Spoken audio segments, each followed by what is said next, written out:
আসসালামু আলাইকুম viewers Photoshop দিয়ে কিভাবে খুব সহজে পাসপোর্ট সাইজের ছবি প্রিন্ট করবেন সেটা আমি আজকের এই পর্বে দেখাবো। অনেকে পাসপোর্ট সাইজের ছবি সঠিক নিয়মে প্রিন্ট করতে জানেন না, যার কারণে ছবি সুন্দর হয় না। তো আমি আজকে আপনাদের যে নিয়মটা বলে দেবো সেই নিয়মটা আপনারা যদি ব্যবহার করেন, ইউজ করেন, ঠিক আছে, অবশ্যই খুব সুন্দর ভালো কোয়ালিটি ছবি প্রিন্ট হবে। ঠিক আছে, তা আমি কি করব, একটি ছবি নিয়েছি, এই ছবিটাকে পাসপোর্ট করে দেখাবো। জাস্ট আমি পাসপোর্টের মাপটা এখানে আগে থেকে দেওয়া আছে, আমি এটাকে একটু ক্রপ করে নিচ্ছি আপনাকে দেখানোর ক্ষেত্রে। ঠিক আছে, দেন এই ছবিটা আমি একটু ক্রপ করে নিলাম। নেওয়ার পরে এটাকে আমি একটি পাসপোর্টে কি সাইজে রূপান্তরিত করার পরে এটা কিভাবে প্রিন্ট করতে হয় সেটা আমি আপনাদের দেখাবো খুব সহজ নিয়মে। যেটা হচ্ছে আপনি কিবোর্ডের কন্ট্রোল অল্টার এন প্রেস করবেন। এন প্রেস করার সাথে সাথে দেখেন এমন একটি ইন্টারফেস আসবে। যদি আপনি কিবোর্ডের কন্ট্রোল অল্টার এন এটা যদি না বোঝেন তাহলে আরেকটি অপশন বলে দেবো, সেটা হচ্ছে আপনি এখানে দেখেন নিউ আছে ফাইলের ভিতরে, এটা ওকে বাটন ক্লিক করে এখানে নিউ আছে। ঠিক আছে, এটাকে নিউ ওকে করলে এমন একটি ইন্টারফেস আসবে। দেন এইখানে অনেকগুলো সাইজের অপশন ক্যাটাগরি রয়েছে, এগুলো আপনারা একটু চোখ বুলিয়ে দেখে নেবেন। তা এটাকে আপনি দেখেন এখানে A4 সাইজটা আমরা ডিফল্ট সাধারণত ব্যবহার করে থাকি এই যে কোনো প্রিন্টারে। ঠিক আছে, যদি আপনারা A4 বাদে A3, B4 লিগাল এগুলো ইউজ করতে চান, ঠিক আছে, এখানে আছে সিকোয়েন্স অনুযায়ী আপনারা লেটার লিগাল, ঠিক আছে, আপনারা দিয়ে নেবেন। ঠিক আছে, দেওয়ার পর আমি কি করব, এটা ওকে করে দিলাম। দেওয়ার পরে A4 এর একটা পেজ ক্রিয়েট হয়ে গেল। এখন যেটা করব সেটা হচ্ছে এই ছবিটাকে প্রিন্ট করব। প্রিন্ট করার জন্য আমাকে এই ছবিটাকে কি করতে হবে, এটা ব্ল্যাক কালারের স্টক দিয়ে দিতে হবে। ঠিক আছে, স্টক দেওয়ার সুবিধা হচ্ছে এই ছবি যখন আপনি প্রিন্ট করার পরে ছবিটি হচ্ছে কাটবেন, ঠিক আছে, সিজার দ্বারা কাটবেন, তখন আপনার স্টক ব্যবহার করলে আপনি ছবির মেজারমেন্ট অনুযায়ী আপনি সেই ছবিটাকে কাটতে পারবেন। ঠিক আছে, তাছাড়া আপনি দেখেন এইখানের ব্যাকগ্রাউন্ডও আছে হোয়াইট, আবার এইখানের ব্যাকগ্রাউন্ডও আছে হোয়াইট, যার কারণে আমি সঠিক পরিমাপে আপনি ছবিটি কাটতে পারবেন না। ঠিক আছে, এজন্য আমি আপনাদের সাজেস্ট করব অবশ্যই একটি যে কোনো কালারের বর্ডার ইউজ করার জন্য ছবিতে বা স্টক ইউজ করার জন্য, তাহলে কাটার জন্য আপনার সবচেয়ে বেশি সুবিধা হবে। ঠিক আছে, তো আমি এটা মুভ টুল দিয়ে এটাকে আমি হচ্ছে এইভাবে সিলেক্ট করে নিলাম, ধরে নিলাম। নেওয়ার পরে এই ছবিটা কিন্তু আমি মুভ টুল দিয়ে এই একটি ছবি ছাড়িছি। এখন কি করব, আমি যদি আবার আরেকটা ছাড়ি, ঠিক আছে, এটা কিন্তু পর্যায়ক্রমে আসবে।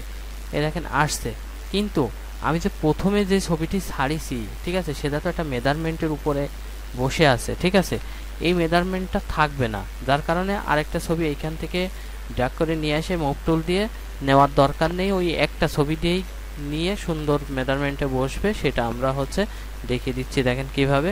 তো আমি এই ছবিটা একটু ব্যাকে নিয়ে নিই। ব্যাকে দেওয়ার জন্য কিবোর্ডের কন্ট্রোল অল্টার জেড প্রেস করে ব্যাকে যাবেন।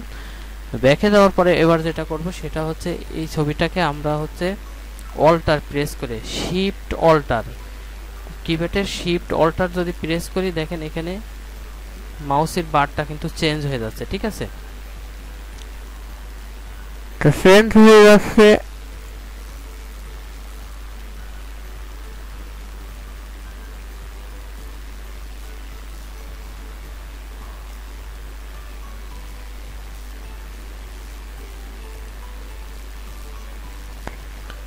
আমি কিন্তু কিবোর্ডের শিফট প্লাস অল্টার এই দুটাকে প্রেস করে ধরে ছবিটা কিন্তু একই পরিমাপে পাশে আরেকটি কপি করে নিয়েছি। ঠিক আছে, এখন যেটা করব, কিবোর্ডের কন্ট্রোল প্রেস করলে ছবিটি জোড়া লেগে যাবে। দেখেন ছবিটি কিন্তু একটি জোড়া লেগে গেছে। ঠিক আছে, এবার আমি কি করব, আবারও কিবোর্ডের অনলি অল্টার প্রেস করে শিফট অল্টার প্রেস করে আমি ছবিটিকে এখান থেকে একই ভাগে নিয়ে যাচ্ছি। দেখেন ছবিটির মেজারমেন্ট অনুযায়ী একদম সঠিকভাবে এখান থেকে হয়েছে। এখন যদি আপনার পর্যায়ক্রমে আরও ছবি এভাবে নেওয়া লাগে, ঠিক আছে, আমি বলবো আপনাদের কিবোর্ডের কন্ট্রোল প্রেস করবেন, করার পরে আপনি কি করবেন, অল্টার প্রেস করবেন, কিবোর্ডের অল্টার প্রেস করে ধরে আপনি এভাবে ধরে নিয়ে এসে পরে আরেক লাইন আপনি হচ্ছে এভাবে সাজাতে পারবেন।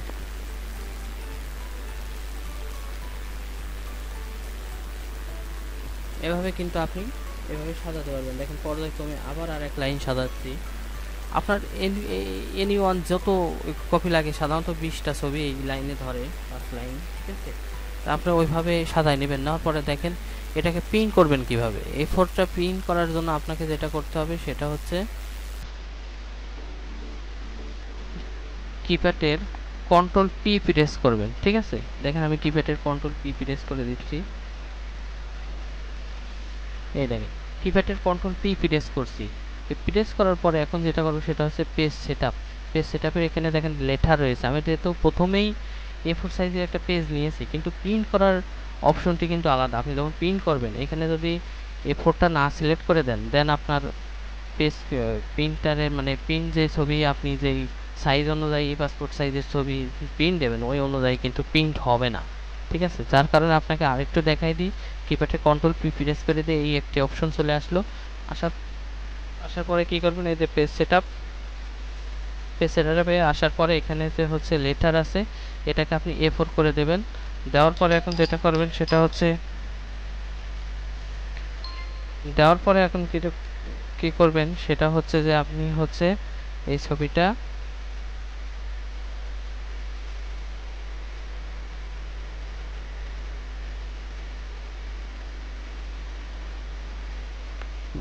A4টা সিলেক্ট করে দিয়ে আপনি কি করবেন, ওকে প্রেস করে দেবেন। দেখছেন ছবির কিন্তু সাইজটা কিন্তু ঠিক হয়ে গেছে।